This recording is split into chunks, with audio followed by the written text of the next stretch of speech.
Hi, my name is Natalie, and this is my cat Jingles.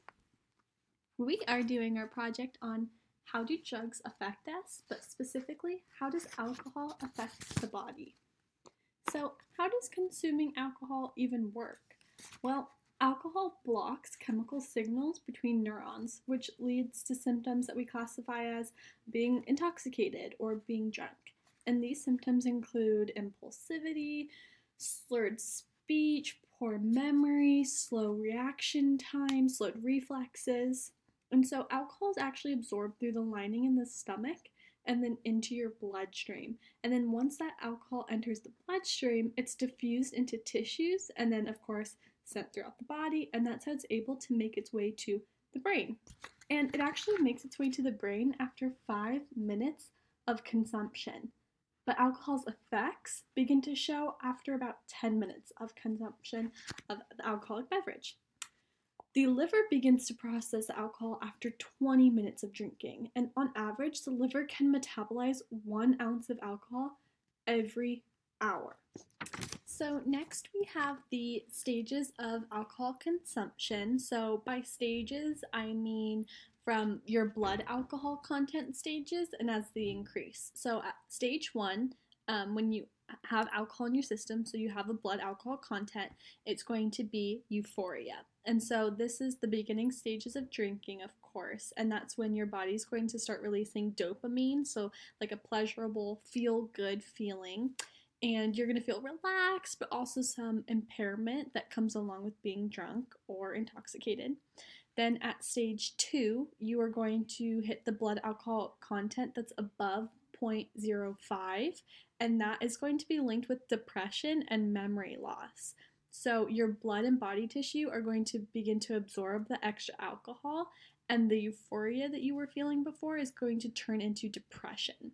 Then at stage three, when your blood alcohol content is from about 0.09 to 0.25, you are now going to be at the excitement stage. So now you're legally intoxicated, and the occipital lobe, your temporal lobe, your frontal lobe, those are going to be what's causing you to experience the feelings of being drunk. So, blurred vision, slurred speech, slow reflexes, all of those feelings that are typically and commonly associated with being drunk, you're going to begin to feel at stage three.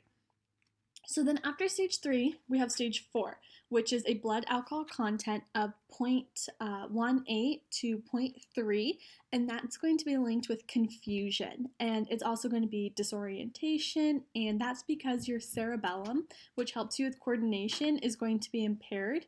So you could need help walking or you need help standing. And this is also common where you will begin to experience a blackout or a temporary loss of consciousness because of how much alcohol you're actually consuming. And then you are going to experience after that stage five. And this is if you reach a blood alcohol content of 0.25 to 0.40. So this is a really dangerous stage and you don't want to get there. That's past blacking out. And this is going to be where alcohol poisoning actually occurs, which of course is really dangerous for you because your mental and physical body impairments are being impacted and you're starting to lose control of them. And then after this, we have stage six. And this is actually the coma stage because your blood alcohol content is at a 0.35 or higher. And so this is having you actually have the potential for your body to go into a coma because of how much alcohol you've consumed. And there's not going to be a lot of respiration and circulation happening in your body. So it kind of starts to shut down. And then lastly, we have stage seven, which sounds really intense because it's death. But this is when your blood alcohol content reaches over a 0.45. And it doesn't necessarily mean you will die if you reach a 0.45 blood alcohol content, but it can result in death because of how bad the alcohol poisoning would be at that point, or your brain might actually fail to control all of your physical functions. So, how does alcohol actually damage the brain?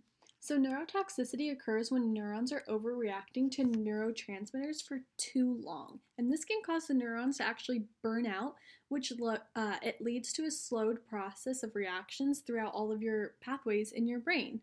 So, the brain matter itself will actually be damaged from heavy alcohol use because the cell bodies and the cell pathways are going to start to reduce in volume from all of the alcohol toxicity.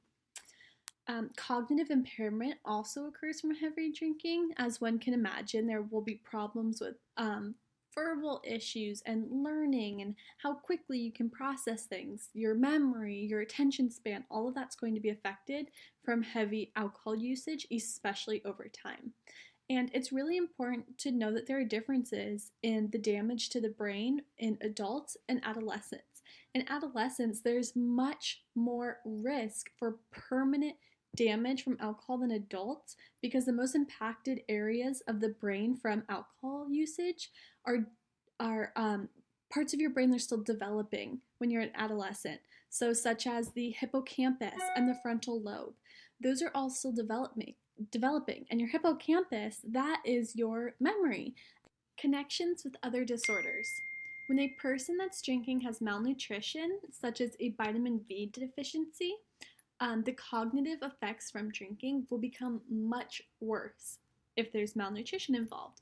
And so, for example, when there's a vitamin B deficiency, it can actually lead to a disorder called Wernicke-Korsakoff syndrome, and this leads to amnesia, and if it's left untreated, it can actually lead to a coma.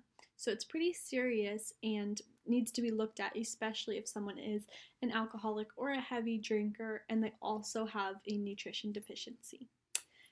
Another connection with the disorder is breast cancer. So for women, even with moderate drinking, your chances of developing breast cancer go from an 8.25% all the way to an 8.8%. Although there is a positive aspect. Positive aspect is that moderate drinking has actually been associated with being good for your heart. So, more than 100 observational studies have linked moderate drinking to a reduced risk of cardiovascular diseases such as clot-induced strokes, not induced, but clot-caused strokes, and heart attacks. So, I know I've just talked a lot about all of the negative effects alcohol does to the brain and how severely it can damage it.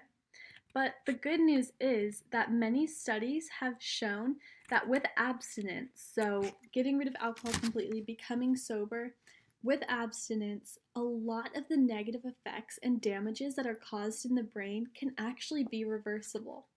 So I just want you to know, who's ever watching this video, if you know somebody who is an alcoholic or a heavy drinker and they're struggling or they need help, there's always help and there's always people you can reach out to. And just know that if there are damaging effects, if there are really serious health problems occurring because of this alcohol use, it can be reversed.